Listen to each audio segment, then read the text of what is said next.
Welcome back to another Unlocked podcast. Ladies and gentlemen. Oh, yes. Come on now. Live from studios unknown. Yes, we are unknown. I'm not sure what that means, but thank you for joining back in today for another fantastic, exciting episode of the Unlocked podcast, where we're discussing learning to learn and a continuation of the conversation around that and diving really in hardcore into things that we are currently doing, the three of us are currently doing to learn and continue to develop ourselves personally. And I think maybe some practical application here.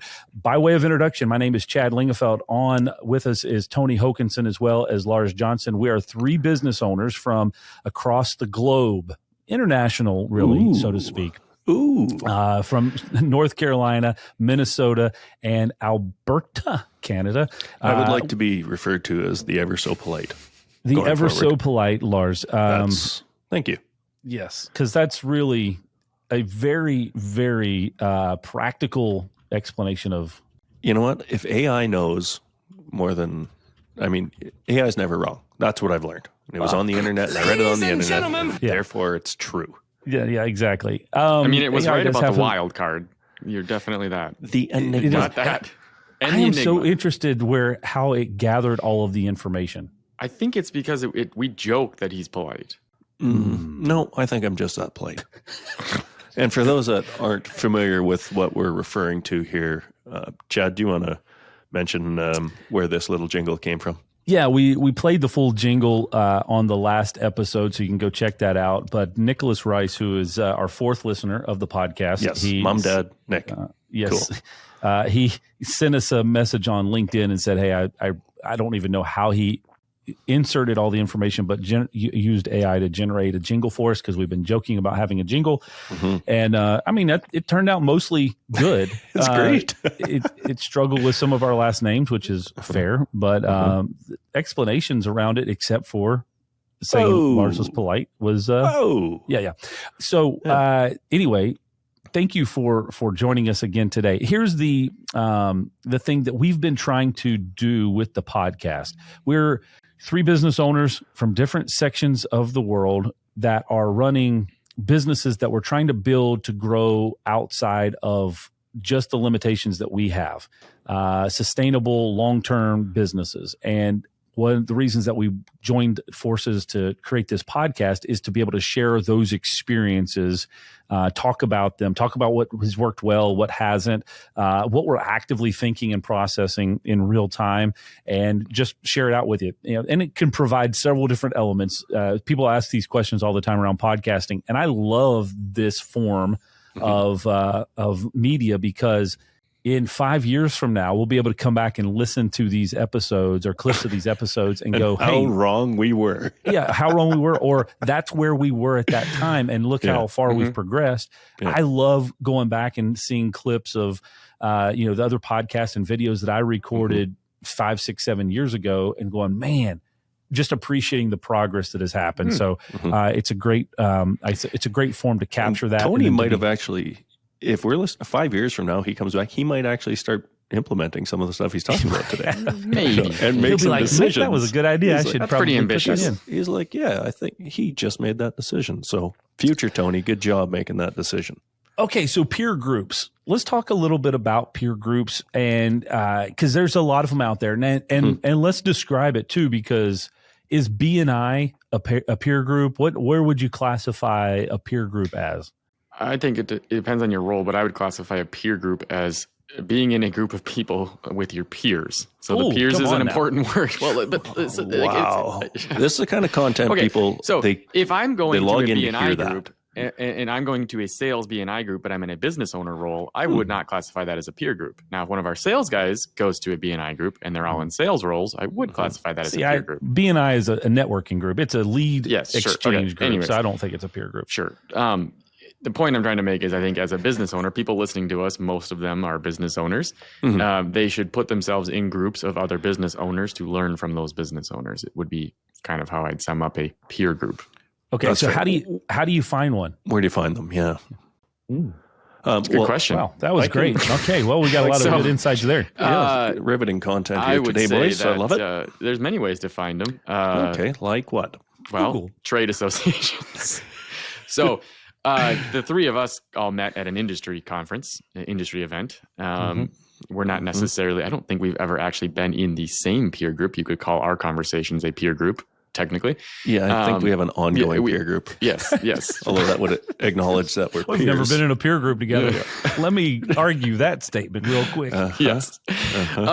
So I think what I would say is network with people in your industry or outside of the industry. I think, Chad, you're in a couple different peer groups that are related to our industry, but I think you learn from other business owners. But I would say you can find them in many different ways. The important thing is to surround yourself with other people in your role and learn from them. There are different experiences. You can find them in an industry setting. So you can go to a trade show, find people who are owning similar businesses in different parts of the country as you. Alternatively, you can reach out to people in your area that may own HVAC businesses or construction companies and say, hey, you're an owner in a construction company. I'd like to learn and network from you. Do you mind meeting up and chatting for a little bit? Maybe that turns into something. I think there's other things you can join, like Chad, you're in a Vistage group, and that's other business owners, and learn from that in a peer group of different business owners that are not in your industry. And I think there's pros and cons to different methods there. Yeah, I'm not a huge advocate of these paid groups. It's almost a business within itself. I think these structured groups that are quite expensive to sit around and discuss. True to form as kind of an anti-conformist, maybe just a touch. This is breaking news. Not a big rule follower, but you are polite. My story, ever so polite. In fact, my story was, a couple of years ago, I was talking with my buddy Dustin, who shout out, it's his 40th birthday today. Old fella. Happy birthday, Dustin. Yeah, that's sweet. So he Tony, would you want to sing for him? No. That's but I was talking to Dustin, and we were both just in the situation, and kind of we're having a beer one day, and I was kind of saying like, man, you ever feel like you're just kind of making it up? Like you're kind of a imposter syndrome. Like, I don't know what I'm doing. I honestly don't have a clue. And he's like, yeah, I don't have a clue. But, he's got a very successful business. Things are going really well for him. But he's like, yeah, man, like, I don't know what I'm doing. So we just started talking. We're like, and then I think who he had bought, his mentor and who he'd kind of bought the business from had mentioned that there was a group that he was part of or something. And we just kind of approached someone there and was like, hey, we're looking for someone just to bounce some ideas off, like a board of directors kind of idea. We don't have a board of directors, but, we'd just like to do this. And then we actually started with a group of like friends. So it's a buddy of mine that has a car dealership, another buddy of mine that has a big box retail store. We're like, hey, would you guys be interested in basically helping talk through some of these business issues and, kind of critiquing things and being focused on holding ourselves accountable? Because if you were in a role like us, we don't really have shareholders. There's no public shareholders for sure. So we're not really accountable to anyone, other than ourselves. So we wanted, a group that would help us stay focused and be accountable to what we say and do what we say we're going to do. So, we just brought this group together. We get together once a month. We fly in, do it in person. I would advocate big time to find a group that you can do it in person. I mean, we're sitting here, and I think the three of us, we have a personal relationship that makes it pretty easy to not be in person. But to start with, being in person is it's so much easier to have that conversation. And just share ideas. But that was kind of our story. So now we get together once a month, and none of these guys and gals are in the industry, which I don't find it to be a detractor at all. Yeah. So I don't think that's mandatory. It is nice to have, you two dopes for the industry experience, but it's something that we can all share experiences and get suggestions. I'm a big fan of having at least two peer groups. One that would be your industry focused peer group. So a group of like we have here, and secondly, a peer group of other industries in your same role. and in a like a variety of size businesses. So my major one, and I've done a couple of different paid. And so just to argue with what Lars was just saying, I'm actually a big fan of the paid peer groups. And here's why. Outside of what the three of us have focused our efforts on, and I would say this, there's a value around putting your own dollars into something to create some consistency around it. And I would say, like, for the three of us, we don't pay in to a peer group for this, but we have put our own dollars into traveling together and designating time to focus on developing our business. God, we went to Minnesota in February. January. Brilliant idea. Was it January? Brilliant idea. Oh my God! Yeah. Really and good Tony parking spent like conditions then, too. $17 on parking. It was quite an investment.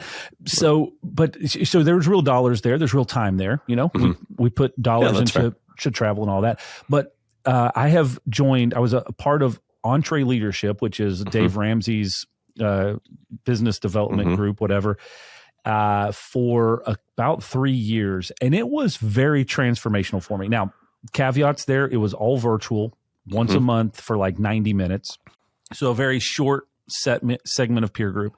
And you gained some knowledge, but it was very limited. And at that time, 90 minutes a month was a pretty hefty investment. And I think at that time it was also, around, let's just call it $400 a month. I don't know what it is now. Sure. Maybe has grown. And I gained a lot of insights from that. What it did, where it took me to from the point that it took me to the time that I left that, was I felt that I had kind of outgrown as an organization what that was offering for me at the time. Now, they probably could have restructured and put it in a different peer group, but also I felt like I needed something that was a little more in person, something that was a little longer to process things. The 90 minutes was too short.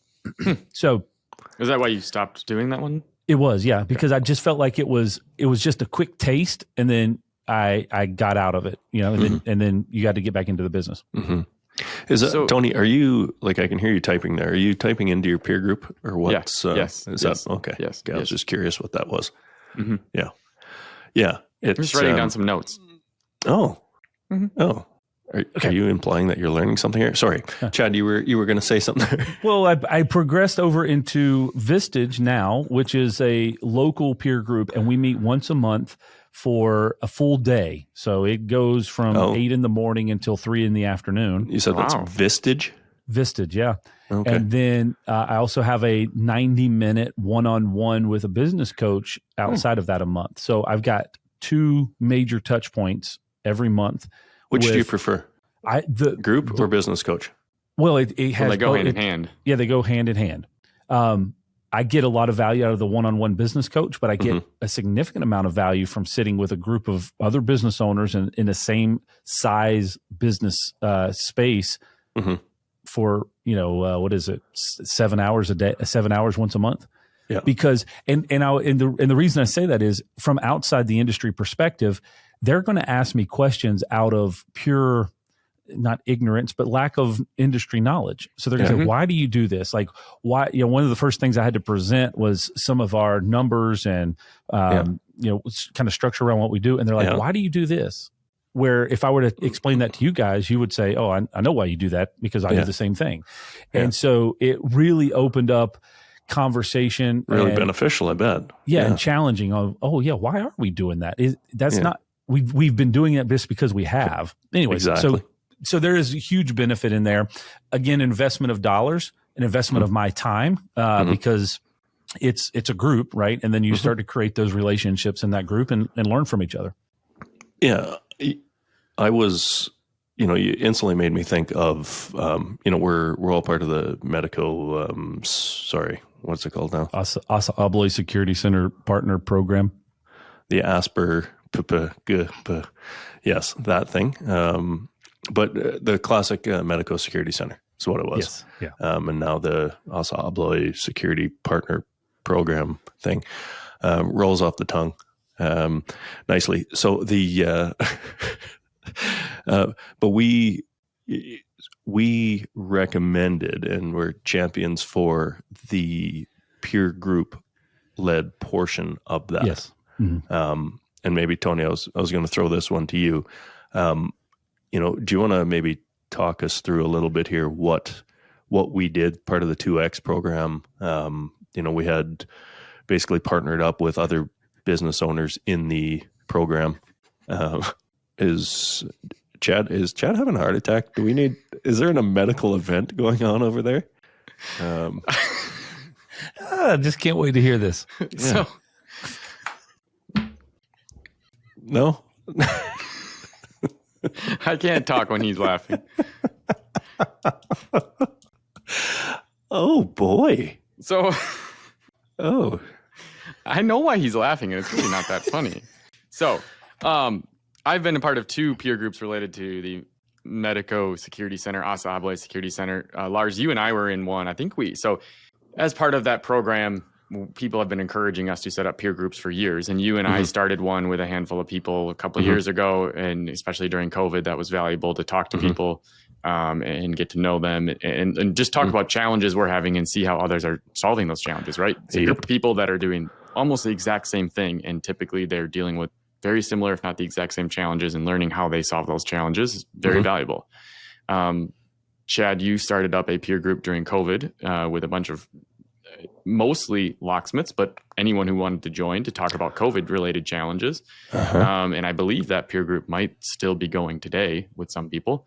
But again, similar concept. Just what are the challenges you're having? And in that case, they were all related to COVID. But then it turned into a book club and different other learning activities. And then recently, as part of the 2X program, we had peer groups. I unfortunately failed to keep my peer group going after about 5 or 6 months. I did have a child my wife had a child during that time, and we had a child and did not keep that peer group going. I did not know this. Yes. Well, I just set you up, and that's why Chad is dying because. But I have told I just asked you to talk about times, it, and you just don't listen to anything people say, so you didn't remember it. Oh my God. Yes. This is way funnier now. Yeah. This is. Oh man. It's the abundance of prep work I do for these things that really, it really comes to fruition. However, so anyways, similar concept, group of like-minded people discussing similar things. We had a lot of really good takeaways during that peer group, and if only I would have kept it going. Yes. So for those listening, Chad's actually left. He's left the studio because he can't compose himself because I threw Tony under the bus unknowingly. It wasn't really under the bus. I've not been secretive about this. You just don't pay attention. Oh, well, yeah, that's probably true as well. So. Yeah. And, I was just going to suggest for anyone in our industry specifically, Tom Heitman's a good point of contact there.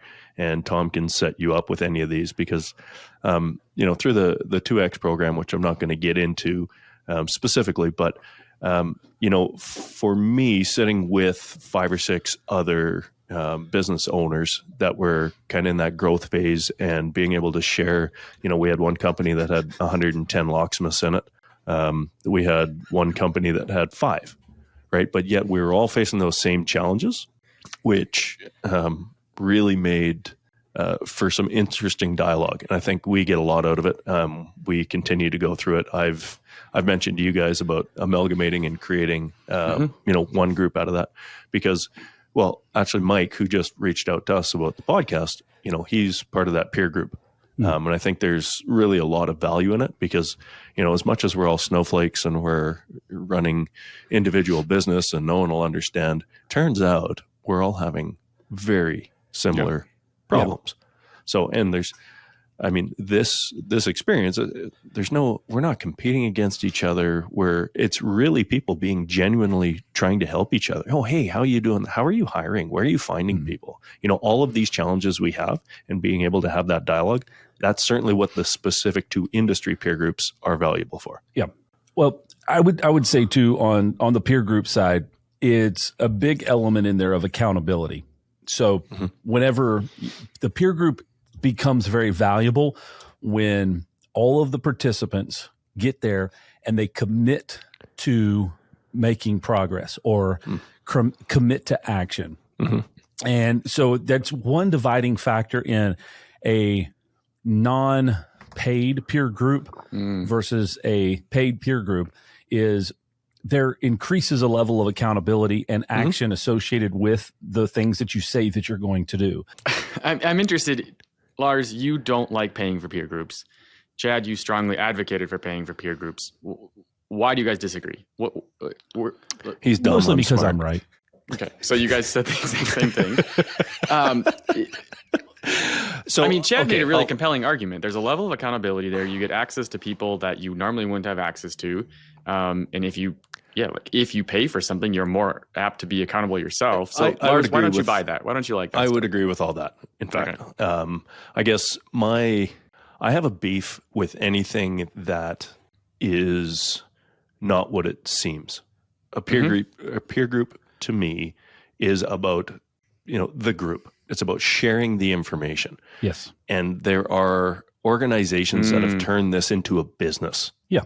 Where it's less about the value of the group and it's more about a revenue generator. Like if you're paying $4,000 or $5,000 a month for this kind of stuff, that stuff drives me crazy. Correct. If you're not, because it's too high of an investment that you're not getting your return on. Agreed with that. So understanding, I would never add. So to your point, I would never advocate to go spend that kind of money on a business coach. If you've got to understand whatever the percentage is to your revenue. What I pay to be a part of Vistage is a 0.25% of our revenue or something like that. I mean, it's the same as your coffee bill, probably. Yeah, it's much less than that for you. Yeah. I wouldn't pay upwards of 1% to 2% towards that because it's unless it involved more of the people in our organization. But yes, I agree. There are some that are just a revenue. It's just a business for them. So you have to find the right person that is invested in helping you as an individual, and their success is based off of the growth and successes of the businesses as a part of the group. What you said there is really important, though. It's the person, because to my understanding, the group you're in is led by Kurt Graves, right? Who is your business coach? Yes, sir. And my understanding is this is his business. This is all he does currently, right? So he is in that scenario where Lars is talking about, but he is a good person. And it is therefore effective for you. So it's not just the scenario. You got to pay attention to the person because from what I've heard from you, you've gotten a lot out of that and you're paying for it, but it's worth it. Is based on the moderator or whatever word you want to use, the proctor, whatever. If you do have a strong leader of the group, yes, they can be great.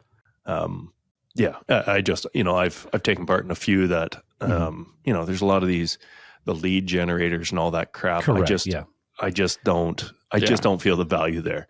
But so you mentioned, or we talked about Kurt being your business coach. Lars, do you have a business coach?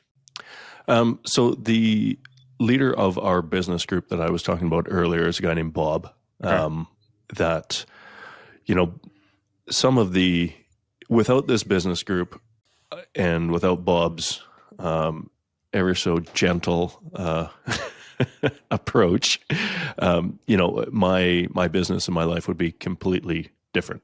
As you guys know, in the last year, there's been some pretty significant changes to my business, and my life in general. And it was, I can say without any hesitation, that it was driven by this group of like-minded business owners. And so, I wouldn't, I don't think he's a business coach. He's more of the leader of the group. But he certainly holds us accountable in a very direct and ever so polite manner. He's an old school oil and gas guy. So he's just like you. Well, if you're familiar with Brian Burke, and he's a general manager of the U.S. hockey team. Anyway, it doesn't matter. Some people will, but he's like this very intimidating kind of abrupt presence. That's Bob in a nutshell. He doesn't cut through the crap. What do you think? What do you, what do you know? What are you going to get done? It's not done yet. Why not? Don't give me excuses. Get it done. That kind of approach, which works well for me. Yeah. So, and I think that's, something, if you're looking at a peer group or a business coach, finding somebody that you respect, that you gel with, that's, Kurt uses the term a lot of times, carefrontation. Mm-hmm. So bringing the care, but confrontation. So it can't candor. just be, you're always good. Everybody's doing good. You've got to approach it with a little bit of a confrontational side to make sure, because again, you're dealing with typically people that are very driven and that are wanting to get things done. So if they fall off course, you've got to have some confrontation with them to get them back on track, bringing it with that level of care. And I think a good peer group can create that environment where you're doing that with each other. So, when you decide you're going to do something and you make a commitment to doing that, and you have 12 other people that the next meeting are going to ask you, hey, why didn't you do the thing that you said you were going to do? And you got to go up there, man, it's not comfortable. Chad, there's this moment that like burns in my mind, and it's ironic. Like my group is some of my closest friends, like my best buddies. But there was just this moment I was sitting there and I was talking about the situation I was in. I said, I got to get this done. I got to deal with this. And one of my best friends sitting on the other side of the table looked over at me and just said, can we hold you accountable to this? Yep. Are you actually going to do this? Or are we just going to talk about it? Can we hold you accountable to this? And I was like, so they know you well. I was like personally attacked. I was like, how dare you? You want me to do what I just said I was going to do? But honestly, what that did was it was like a complete, like, okay, my personality, I'm like, you know what? Screw you. I am going to do this just to rub, and then I'll show you, yeah, I did do it. But, it was like a spiteful, like, you want to challenge me? Okay. But whatever, it worked.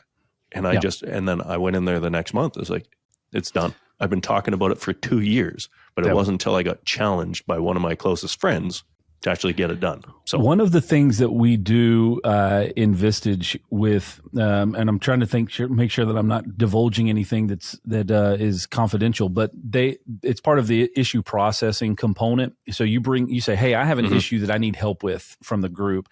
And one of the things that Kurt is pretty hard on is when you bring that issue, you come, say we're sitting in a half circle, semicircle. Yeah. You as the person presenting the issue come to the front of the group and present, and most of the time you're sitting there in a chair, and you now have 11 people that it's a firing squad that is asking you questions, and they're high level questions and asking to the root of the emotional attachment around why you are or aren't making that decision. And at some point somebody might ask a question like, why are you afraid to make a decision? And it's just like, well, I'm not afraid, but I'm not afraid. You're afraid. But it changes. And this is a big component, right? It changes the mentality of the decision, the focus of the decision, because I am now accountable to that group of people. If I walk away from there and I don't do what I say that I'm going to do, that's a character assassination, right? If I'm on a virtual meeting and I just don't want to respond, I just don't show up, or I just turn my video off, and then I can just make excuses. But to show your face back in, those people that have character, right? It's going to be hard to do that, or you're just going to leave the group. Yeah, and if you're paying, it's a lot harder to leave. Oh, correct, right? I mean, and everything you just described sounds so uncomfortable, but how beneficial is that? When we started this conversation, I was talking about, having some accountability. And this is a group I have accountability for. And because we've now got to know these people so well, we have personal relationships now.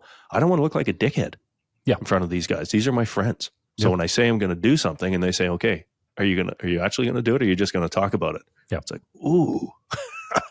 Right. So that's one of I think one of the big benefits that I've had. That's what I really enjoy about the peer groups, the industry specific ones that may or may not exist in Tony's world. Those ones are also good. So again, once a month, I probably agree with you on something, Chad. So I would agree. I really like the idea of a peer group that is more about peers, and then another one that is industry specific to talk about that. These aren't big commitments for time. If I would challenge you, if, you can't afford the day a month or the 5 hours a month or whatever your commitment is, you can't do that. You're probably doing it wrong. You've got to reassess.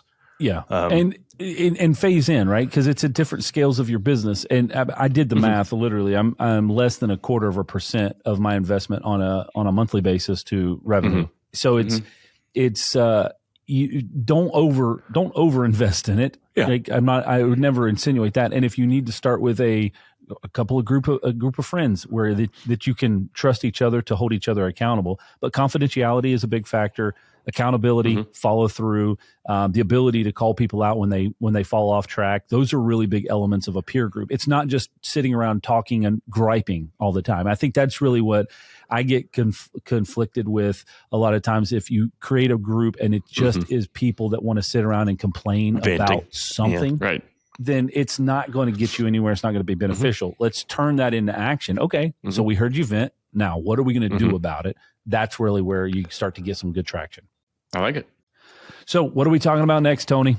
Oh man. Jumping right in. So God, we spent Tony. a lot of episodes talking about us and what we've done to develop ourselves and what we've learned. Going to switch it back a little bit to our businesses. Talk a little bit about customer service, how to deliver good customer service, and how to operate a customer service group.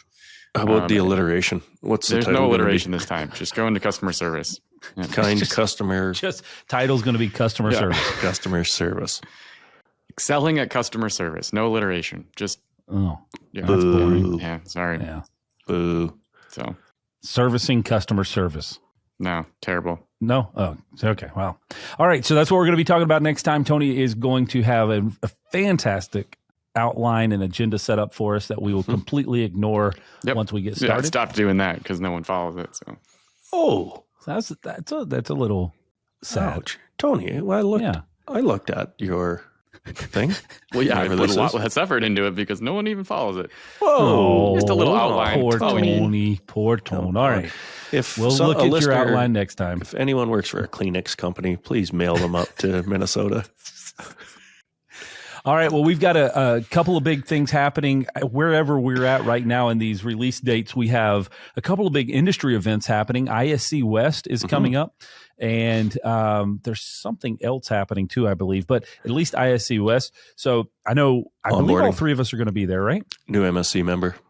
Yeah. New That's MSCs. going on. So, Tony, you're coming to ISC, right? You committing? I don't commit to anything. That is fair. Somebody snap that and put it into the jingle. Yes. Beeves. Right there. Lars and I will at least be walking around ISC together. Tony may or may not show up. If he does, he'll may or may not be with us. But we'd love to see anybody if you are there, just to shake hands and chat and give us some additional topics to talk about because Tony's running out of stuff here. We're going back to customer service. All right. So make sure you subscribe. Once again, subtle dig by Chad. Hates the topic. Subscribe to That the wasn't subtle at all. That was pretty direct. Subscribe to the podcast. New episodes mostly every Thursday morning. By the time you wake up, it should be ready for you to listen Ladies to. and gentlemen. Yes. Yeah. Live from studios unmuted. Yeah, there you go. It's going to be happening every Thursday morning for you, so be sure you subscribe. The website is unlockedpodcast.com. Thank you for joining us. Thank you for all the messages that you send us. LinkedIn, Instagram, Facebook. If you have our text message or phone numbers, which we could probably just give Tony's phone number out real quick and people can just text him. And then we can make sure that we're following up. What? I don't care. Oh, okay. Here we go. So make sure you do that. We'll check that out. And all the information that we just discussed will be on our website in a blog format. Thanks for being here today, guys. It's good to see you. Lars, enjoy your road trip. Thank you. Yeah, have fun. Yeah. All right. Thank you. See you next time on the next episode or whatever we call these things. Oh, man. We land the plane like crazy around here. We landed like Delta.